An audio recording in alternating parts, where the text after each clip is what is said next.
өсүмдүк майы менен ундун баасы коңшу өлкөлөргө караганда арзан. Район акиминин.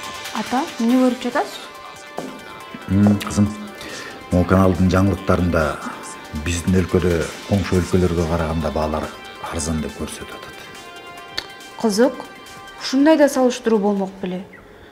Бизде экономикалык жагдай таптакыр башка да. Ата, бул жерде бир тарап гана көрсөтүлүп жатат. Баланс жок. Медиа толук картинаны көрсөтүш керек жана баардык тарабын камтуусу зарыл. Кызым, бул каналды жалпы эл көрөт да.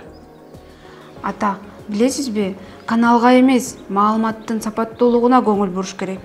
Мисалы, жаңылыктарда изилдөөлөр, эксперттердин маектери колдонулса, объективдүүлүк болсо, анда ага ишенсе болот. Демек, сапаттуу материалдарда эксперттердин пикири гана болуш керекпи? Жок, баардык маектер колдонулса болот. Ар бир адам сөз эркиндигине ээ жана өз пикирин айтууга укуктуу. Бирок баардык эле пикирлер баалуу боло бербейт. Ата, ошондуктан сапаттуу медиа баардык пикирлерди фактылар, далилдер менен бекемдеп турат. Карасаңыз, менин оюмча, бул күмөн жараткан медиа. Баарына эле ишене берсе болбойт да.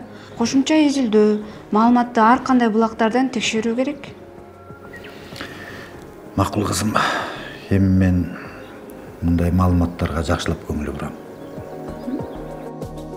Кайсынысы чын, кайсынысы жалган экенин аныктоо кыйын болгондо буларга көңүл бургула. Баланс жана объективдүүлүк. Медианын материалында маселенин бир гана жагы каралбастан, экинчи жагы да камтылат. Материалда далилденген фактылар жана аргументтешкен пикирлердин болушу. Изилдөө жана тиешелүү тармак боюнча билими, тажрыйбасы бар эксперттердин маеги колдонулат. Медиа сабаттуу болгула, сынчыл ой жүгүрткүлө,